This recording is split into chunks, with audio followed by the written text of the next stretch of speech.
السلام علیکم ناظرین، فدا عدیل اور آپ ڈیلی میدان دیکھ رہے ہیں۔ میرے عقب میں آپ خیبر پختونخوا اسمبلی کی عمارت دیکھ سکتے ہیں۔ یہ وہ عمارت ہے کہ جس میں ارکان آئیں گے، منتخب ارکان آئیں گے۔ 145 کا یہ ایوان ہے اور 115 جنرل نشستیں ہیں۔ 113 پہ الیکشن ہوا ہے اور کل جو حلف اٹھانے والے ارکان ہیں ان کی تعداد ہے 119۔ 5 جو خواتین کی مخصوص نشستیں ہیں اپوزیشن کے پاس، وہ آئیں گی، اپنا حلف اٹھائیں گی، اور جو مختلف سیاسی جماعتوں کے منتخب لوگ ہیں وہ یہاں پر آئیں گے اور حلف اٹھائیں گے۔ مزید تفصیلات ہم جانیں گے کہ پہلا اجلاس جب ہوگا تو پھر کیا پروسیس ہوگا، اسپیکر کا انتخاب، ڈپٹی اسپیکر کا انتخاب اور پھر قائد ایوان کا انتخاب کیسے ہوگا۔ میرے ساتھ پشاور کے بلکہ پاکستان کے سینئر صحافی جناب لحاظ علی موجود ہیں۔ لحاظ پہچان تو ہماری خیر پاکستانی ہے نا۔ یہ تھوڑا سا تصحیح کر دوں، ابھی میری اسپیکر صاحب سے ملاقات ہوئی ہے، کفایت اللہ صاحب سے، تو اس نے کہا کہ 4 ایسی نشستیں ہیں کہ جس پہ تاحال اس کا فیصلہ نہیں ہوا۔ ٹھیک ہے، تو اس طرح مجموعی طور پر 115 نشستوں پر اس وقت 114 پر، کیونکہ ان میں سے ایک اقلیت کا بھی نہیں ہوا ہے، تو مجموعی طور پر اس وقت 114 جو ہے وہ منتخب اراکین کل اس حال میں حلف برداری کی تقریب اس کی ہوگی۔ حلف برداری کی تقریب تو تھوڑی سی مختصر ہوتی ہے، تھوڑا سا وضاحت کر لوں۔ اسپیکر جو ہوتا ہے وہ سابق نہیں ہوتا، اگرچہ آپ کو پتہ ہے 17 جنوری 2023 کو یعنی 1 سال پہلے اسپیکر جو تھے انہوں نے اس وقت کی وزیر اعلیٰ محمود خان صاحب کے ایڈوائز پر خیبر پختونخوا اسمبلی کو تحلیل کیا گیا تھا، لیکن اسپیکر کا یہ طرح ہوتا ہے کہ وہ اگلے اسپیکر کے انتخاب تک اسپیکر ہی ہوتا ہے۔ تو مشتاق غنی صاحب کل آئیں گے، اجلاس کی صدارت کریں گے، وہ سابق جو اسمبلی تھی اس کی بھی اسپیکر تھے۔ جب اس کی حلف برداری کی تقریب ہوگی تو اس کے بعد تلاوت ہوگی، اور تلاوت کے بعد باقاعدہ طور پر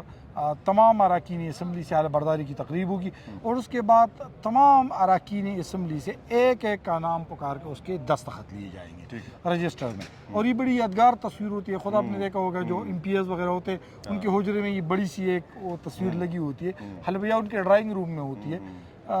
بعض اراکین ایسے ہیں کہ ان کی یہ دستخط والی فوٹو جو ہے وہ 3-4 ہوتی ہے۔ مشتاق غنی صاحب کی 3-4 فوٹوز ہیں، اس طرح درانی صاحب کی چونکہ اس وقت 4-5 فوٹوز ہیں۔ اس طرح تصویر کی اہمیت ہے، لیکن ہے یار بڑی، بلاول نے کہا ثناءاللہ راجہ پکچر ہوگا سا ہے نا، یس، لیکن بلاول افریدی تھوڑا سا تصحیح کر دیں تو یہ ہوگا۔ پھر جو اسپیکر ہوگا خیبر پختونخوا اسمبلی کا، وہ نئی اسپیکر کے لیے شیڈول کا اعلان کرے گا کہ ہو سکتا ہے یہ کل ہی ہو کہ کل شام تک جو امیدوار کاغذات نامزدگی جمع کرانا چاہے وہ اسپیکر اور ڈپٹی اسپیکر کے انتخاب میں براہ راست واقع وہاں پر اس میں حصہ لے۔ کاغذات نامزدگی اگلے دن ہم توقع کر سکتے ہیں جمعرات کے روز۔ پھر جمعرات کے روز ہوگا یہ کہ پہلے اسپیکر کا انتخاب ہوگا، پھر اسپیکر کا جب انتخاب ہوگا تو مشتاق غنی صاحب آنے والی اسپیکر سے جو منتخب ہوا ہوگا ان سے حلف لیں گے، اور اس طرح وہ ان کو مبارکباد دیں گے اور پھر ان کو کرسی پر بٹھا کے رخصت ہو جائے گے۔ پھر نئے اسپیکر جو ہے وہ پھر ڈپٹی اسپیکر کا انتخاب کرائے گا، اور اسی طرح ڈپٹی اسپیکر کا جب انتخاب ہوگا تو پھر جو نیا اسپیکر ہوگا وہ ڈپٹی اسپیکر سے حلف لے گا۔ ٹھیک ہے، اس طرح یہ ایوان جو ہے وہ پورا ہو جائے گا۔ پھر اس کے بعد جو اسپیکر ہوگا وہ ایک اعلان کرے گا کہ وزیر اعلیٰ کے انتخاب کے لیے جو ایک شیڈول ہے وہ اس کا اعلان کرے گا، ہو سکتا ہے شام کو، اگلے دن تک ہو، جو نئے جو امیدوار ہیں وہ باقاعدہ طور پر اس میں حصہ لے۔ اچھا، جو وزیر اعلیٰ کا انتخاب ہوگا اس میں یہ ہاتھ اٹھانا یہ نہیں ہوتا، اس میں 2 رجسٹر رکھے جاتے ہیں، اگر امیدوار 3 ہو تو 3 رجسٹر رکھے جاتے ہیں، 4 ہو تو 4 رجسٹر رکھے جاتے ہیں، اور پھر ہر ایک رجسٹر میں اس کے کونے کونے پہ رکھا جاتا ہے، اور وہاں پر وہ آ کے اپنے دستخط اس میں حصہ لیتے ہیں۔ تو نئے وزیر اعلیٰ کا جب انتخاب ہوتا ہے تو نئے وزیر اعلیٰ کے انتخاب کے بعد وہ ایک اس کی فرسٹ اسپیچ ہوتی ہے، وہ اپنی تقریر کا اپنی جو پالیسی ہوتی ہے اس کا اظہار کرتے ہیں کہ آنے والے 5 سال میں یہ کام کروں گا، میرے لیے یہ مشکلات ہیں، یہ ہوگا۔ پھر اسی شام گورنر خیبر پختونخوا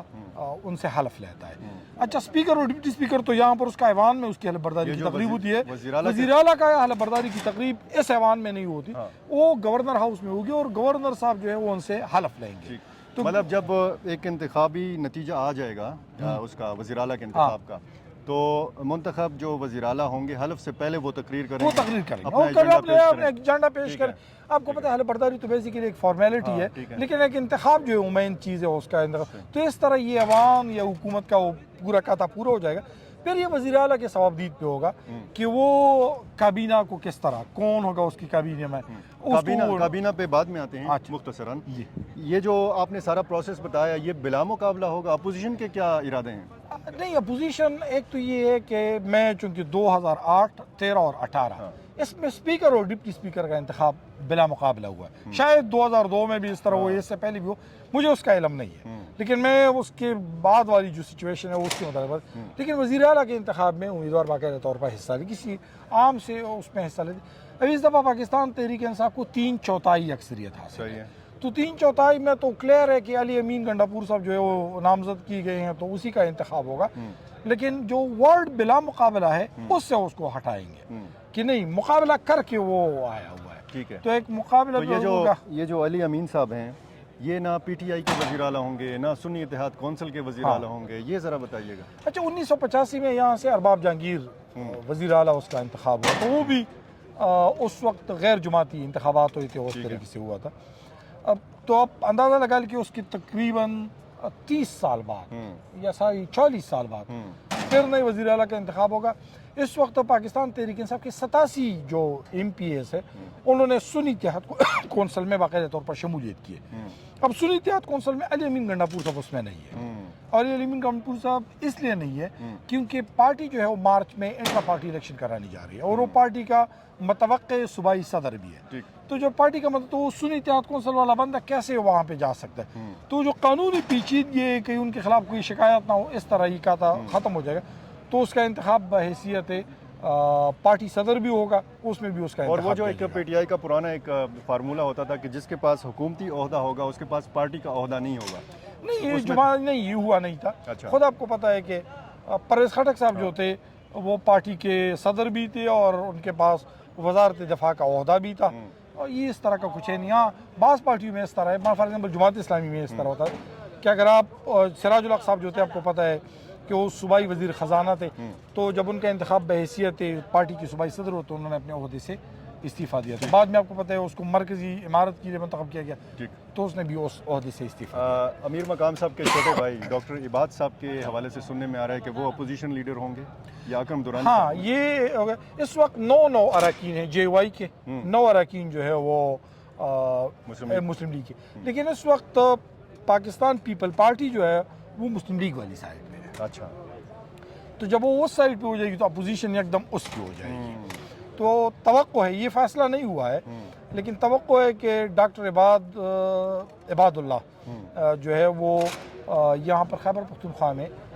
پہلی مرتبہ رکن صوبائی اسمبلی بن رہے ہیں۔ اس سے پہلے وہ 2013 اور 2018 میں رکن قومی اسمبلی میں انتخاب ہوئے تھے، اور جو شہباز شریف صاحب کی لمبی والی 88 رکنی کابینہ تھی اس میں